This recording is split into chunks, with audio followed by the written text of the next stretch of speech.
આકાશવાણી ભુજ સમાચાર તોફિક સમા વાંચે છે। નમસ્કાર। અયોધ્યામાં રામલલા પ્રાણ પ્રતિષ્ઠા સમારોહને ઐતિહાસિક બનાવવાની તૈયારીઓ અંતિમ ચરણમાં છે। આ ભવ્ય સમારોહના સાક્ષી બનવા હજારો રામ ભક્તો અયોધ્યા શહેરમાં પહોંચી ગયા છે।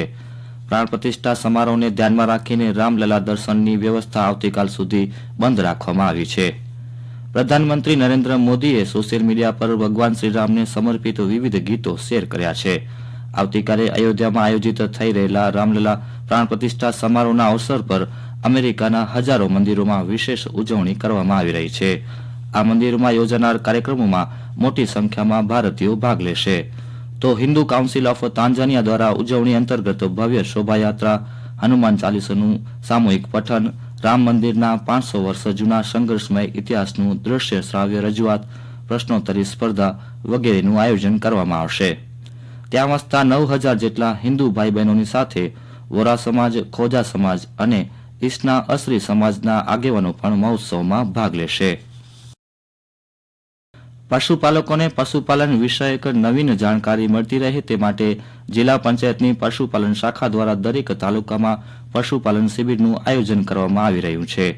આ કાર્યક્રમ અંતર્ગત હાલમાં પશુ દવાખાના નલિયા દ્વારા કનકપર એપીએમસી ખાતે અને પશુ દવાખાના ભુજ દ્વારા સુખપર મુકામે તાલુકા કક્ષાની પશુપાલન શિબિરનું આયોજન કરવામાં આવ્યું હતું, જેમાં આજુબાજુના ગામોના પશુપાલકોએ મોટી સંખ્યામાં હાજરી રહી પશુ આરોગ્ય, પશુ પોષણ, પશુ માવજત, પશુ સંવર્ધન, રસીકરણ, ખસીકરણ, કૃમિનાશક દવાઓની આવશ્યકતા, પશુપાલકો માટે કિસાન ક્રેડિટ કાર્ડ, ઈ ગોપાલ એપ્લિકેશન, દૂધ અને ફેટ વધારવાના સૂચનો, પશુપાલનની વિવિધ સહાય યોજનાઓ જેવા વિવિધ વિષયોની અદ્યતન વૈજ્ઞાનિક માહિતી મેળવી હતી।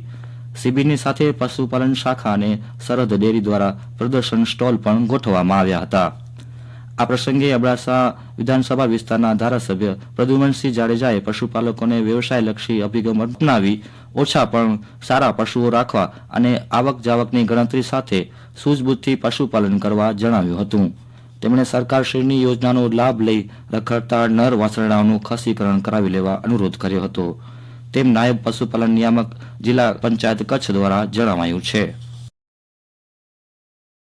લોકો પોતાના સ્વાસ્થ્ય પર જાગૃત થાય તેમજ જો કોઈ રોગ લાગુ પડેલ હોય તો તેનું સમયસર નિદાન મળી શકે અને પોતાની તંદુરસ્તી જાળવી શકે તેવા વિવિધ હેતુથી કચ્છ સામાજિક વનીકરણ અને વન વિભાગ દ્વારા આજે સવારે 9:30 થી બપોરે 2 વાગ્યા સુધી પાંદરો પ્રાથમિક શાળા તાલુકો લખપત ખાતે મેગા મેડિકલ કેમ્પનું આયોજન કરવામાં આવેલું છે, જેમાં આસપાસના લોકો આ કેમ્પનો લાભ લેવા માટે વન વિભાગ દ્વારા નિમંત્રણ છે। આ મેડિકલ કેમ્પમાં ડોક્ટરોની કુલ 5 ટીમ આવનાર છે। આયુષ મેડિકલ ઓફિસરો તેમજ નિષ્ણાંત ડોક્ટરો દ્વારા ચામડી, આંખના રોગો તેમજ આરોગ્યલક્ષી માર્ગદર્શન આપવામાં આવશે। ભુજ શહેરના હમીસર તળાવ પાસે આવેલા રામ મંદિરની બહાર ખુલ્લા સ્ટેજ પર શ્રીરામ ભક્તિ ભજન સંધ્યા ઉજવણીનું વિશાળ આયોજન થનાર હોય આ માટે હમીસર તળાવ ઉપર આવતા વાહનોની અવરજવર બંધ કરવા તથા વૈકલ્પિક માર્ગનો ઉપયોગ કરવા ટ્રાફિક વ્યવસ્થા તથા કાયદો અને વ્યવસ્થાની જાળવણીના હેતુસર જિલ્લા મેજિસ્ટ્રેટ દ્વારા જાહેરનામું બહાર પાડવામાં આવ્યું છે, જેને આવતીકાલે બપોરે 3 થી રાત્રે 12 વાગ્યા સુધી આ જાહેરનામું લાગુ પડશે। સ્વચ્છ તીર્થ ઝુંબેશ અંતર્ગત ગુજરાતના 400 થી વધુ મંદિરોમાં સ્વચ્છતા ઝુંબેશ હાથ ધરવામાં આવી। ગુજરાત પવિત્ર યાત્રાધામ વિકાસ બોર્ડના સચિવે જણાવ્યું છે કે અંબાજી, સોમનાથ સહિત દરેક ગામના મંદિરોમાં આ ઝુંબેશ હાથ ધરવામાં આવી હતી, જે અંતર્ગત 10,500 થી વધુ કિલોગ્રામ કચરાનો નિકાલ કરવામાં આવ્યો હતો।